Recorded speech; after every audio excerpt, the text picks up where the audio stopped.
que s'hi està bé en aquest estat. Notem que tenim un cos relaxat, descansat, però al mateix temps atent. L'esquena està recta, el cap una mica tirat endavant. Anem prenent consciència d'aquesta sensació d'equilibri, de pau interna. Deixem que els pensaments aflorin, que ens vinguin, i deixem-los passar amb l'expiració. No vulguem estar relaxats, estiguem. Salteu, passant, corre!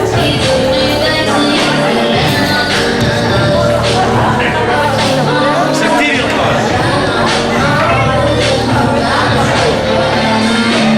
El teatre no és una cosa teòrica, estrictament, ni molt menys, potser ni essencialment. El teatre és un ofici que s'aprèn a dalt d'una estrada. El que farem avui serà bàsicament un exercici pràctic sobre el mètode que jo he pres, que és el mètode de treball que feia servir en el seu moment la companyia dels Joglars. És un mètode basat en la improvisació, o sigui, no es parteix mai d'un text previ.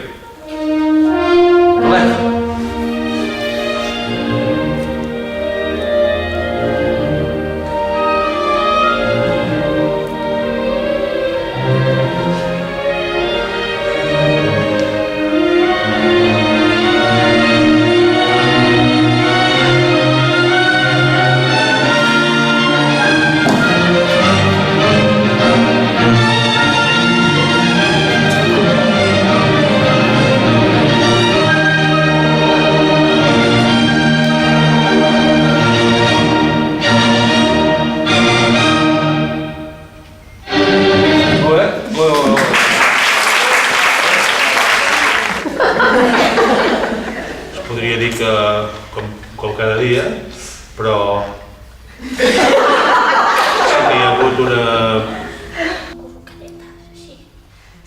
I els problemes amb el marit?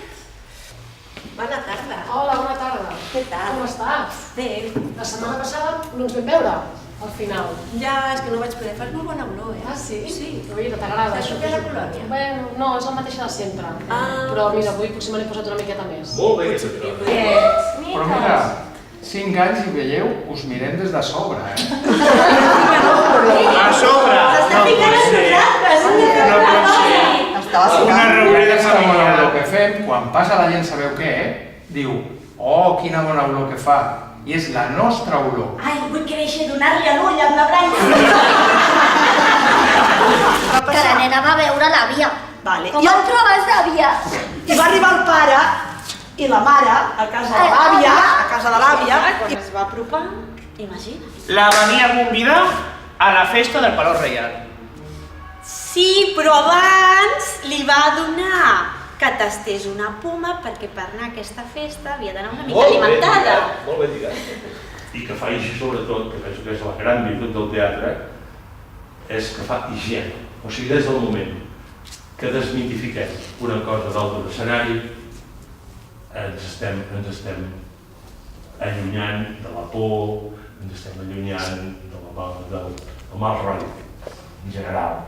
La canalla ha de poder fer una cosa, un nano que parlàvem al començament de la sessió, jo me'n preocuparia d'això, que a partir de 9 o 10 anys siguin capaços de sortir davant d'un auditori dels seus companys de la classe i que siguin capaços d'explicar un conte, de dir una cosa, d'elaborar un discurs sense tenir pànic, por, nervis, tot aquest món del bloqueig que nosaltres hem tingut perquè ningú ens ha ensenyat. Doncs, si aconseguim això, ja tenim molt de guanyat. Moltes gràcies.